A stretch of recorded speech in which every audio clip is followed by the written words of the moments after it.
όμως θέλω να πει αν καλώς έπραξα και είπα σε όλες και όλους εσάς ότι ο Παναγιώτης ο Αποστόλου από τα γραφόμενά του είναι σαν να προτρέπει και σαν να συστήνει σε όσους ψηφίσουν Πασόκ στην πρώτη Αθηνών να ψηφίσουν το Γιάννη το Σγουρό. Τώρα πού μπορεί, τι ομοιότητα και πού μπορεί να κολλάει ο Πολάκης με τον Σγουρό, ο Σγουρός με τον Πολάκη, ο Αποστόλου με τον Νικολόπουλο, ο Νικολόπουλος με όλους αυτούς. Υπάρχει στο ότι έχουν το θάρρος της γνώμης τους. Λέω εγώ, γιατί προχτές ο Γιάννης ο Σγουρός είπε ότι παιδιά η κάλπη θα δείξει τι πρέπει να κάνουμε την Κυριακή το βράδυ. Και τότε θα συνέλθει ένα συνέδριο έκτακτο και όλοι μαζί θα δούμε τι θα κάνουμε. Πέσα να τον φάνε, να τον φάνε. Γιατί είπε τι, το αυτονόητο. Λέει ρε παιδιά δεν τρώει κουτόχορτο ο κόσμος. Εμείς τι θα αφήσουμε τη χώρα ακυβέρνητη. Εμείς τι, εμείς δεν κάναμε κυβέρνηση. Και με το Σαμαρά δεν κάναμε. Μα γιατί. Ακόμα και με τον Κωνσταντίνο Μητσοτάκη τότε στην κυβέρνηση Εθνικής Ενότητας. Για να μην τα ξεχνάμε αυτά. Έτσι. Παναγιώτη θέλεις λοιπόν να τοποθετηθείς? Δεν αποφεύγω Νίκο μου να τοποθετηθώ σε καμία ερώτησή σου, όπως δεν αποφεύγω σε οποιονδήποτε θα με ρωτούσε. Έχω το ελεύθερο της γνώμης μου, την άποψή μου, την εκτίμησή μου, τις πληροφορίες μου. Τις λέω πάντοτε με το χέρι μου στην καρδιά, με το χέρι στο Ευαγγέλιο και όπως λένε οι νεοτεριστές, οι νεοτερίζοντες με το χέρι στη φωτιά. Να σε πάω στο Γιάννη το Σγουρό. Ναι. Ή ο Γιάννης ο Σγουρός ο Γιάννης ο Σγουρός. Υπάρχει περίπτωση να μπει σε συναλλαγή μωρέ ποτέ? Όχι. Έτσι μπράβο. Γι' αυτό τον σέβομαι, τον εκτιμώ, χαίρομαι που με τιμάει με τη φιλία του. Ο Γιάννης ο Σγουρός είναι ένα, όπως είπα, πολιτικό κεφάλαιο, ένα κεφάλαιο που έχει φίλους σε όλα τα πολιτικά κόμματα, σε όλες τις ιδεολογικές παρατάξεις και θα σου πω αγαπητέ φίλε Νίκο ότι είχε δεχθεί πρόταση και από τον Αλέξη Τσίπρα και από τον Κυριάκο Μητσοτάκη να συμμετέχει σε βουλευτικές εκλογές και αρνήθηκε γιατί ήταν εραστής της αυτοδιοίκησης στην περιφέρεια Αττικής. Αυτή τη στιγμή... Και εγώ να σου πω ότι τι ξέρω. Δεν ήμουν παρόν ότι ο Σαμαράς το Σγουρό ήθελε για περιφερειάρχη. Πρόσεξε να σου πω. Εγώ αυτό ξέρω. Αυτό δεν μπορώ εγώ να το ξέρω πω. εγώ. Δεν το ξέρω. Δεν όμως... το ξέρω, δεν ήμουν μπροστά.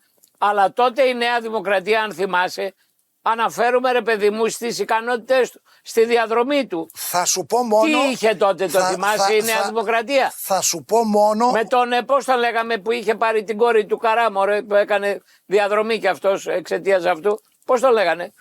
Ένας με γυαλιά. Δεν θυμάσαι τον βουλευτή της Νέας Δημοκρατίας? Δεν τον θυμάσαι? Ήταν λέει του διπλωματικού σώματος. Πώς δεν τον θυμάσαι? Δεν πήγε, δεν ήταν υποψήφιος περιφερειάρχης. Τους πρεκίζει κιόλας η Νέα Δημοκρατία. Κοίταξε να στο κλείσω όμως αυτό γιατί είναι πολύ σημαντικό πιστεύω. Έτσι λοιπόν δεν αποδέχθηκε ο Γιάννης ο Σγουρός γιατί ήταν ερωτευμένος με την περιφέρεια της Αττικής.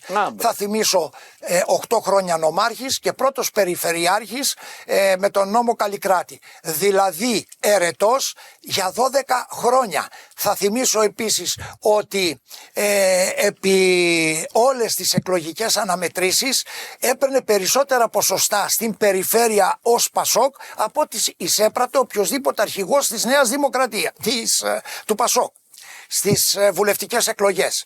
Έφτασε λοιπόν ο κόμπος στο χτένι, ενδεχομένως και επειδή βγήκε στο στερέωμα το κόμμα Τσίπρα και λέει πάρα πολλά στην περίπτωση κατά την οποία βγει σε ποσοστά το Πασόκ κάτω από τον Τσίπρα, ο Γιάννης ο Σγουρός μπορεί να δώσει μια επιπλέον δυναμική ως Ανδρεοπαπανδρεϊκός στο Πασόκ κίνημα αλλαγής.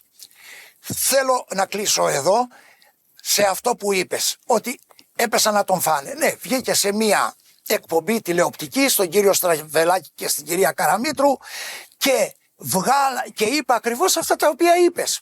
ότι δεν πρέπει να μείνει ακυβέρνητη η χώρα, ότι πρέπει να υπάρξουν συνεργασίες κομμάτων, ότι θα το δείξει η κάλπη και το τι θα κάνει το Πασόκ θα το αποφασίσει το συνέδριο του κόμματος. Πού είναι το κακό?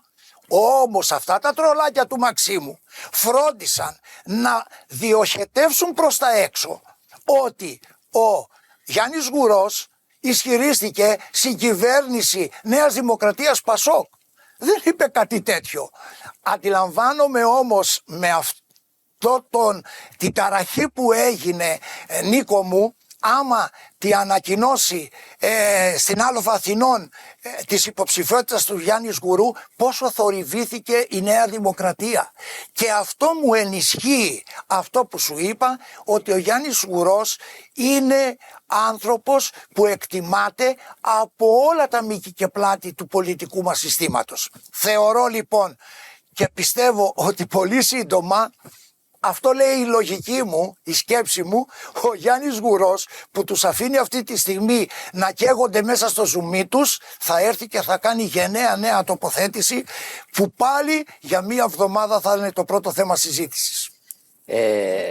Εγώ πάντως, Παναγιώτη, για να συνεχίσουμε, νομίζω ότι όντως χρειάζονται βουλευτές με άποψη. Και Ακριβώς, το λέει ναι. ένας άνθρωπος που 3 φορές εξελέγει στο ανώτατο όργανο του κόμματος, εξελέγει στο πολιτικό συμβούλιο και 5 φορές παραπέμφθηκα στο πειθαρχικό, δεν με διέγραψαν, από τις 5 καμία, γιατί θεωρούμαι από παιδί αιρετικός με το να λέω τη γνώμη μου. Δεν σημαίνει ότι ήταν η γνώμη μου πάντα η σωστή, όχι κάθε άλλο. Κακό πράγμα. Αλλά αυτό. δεν γίνεται Για το να μην σύστημά λες τη μας. γνώμη σου. Δεν γίνεται δηλαδή να μην υπάρχει μια φωνή μέσα στην παράταξη όταν συμβαίνουν όλα αυτά που συμβαίνουν.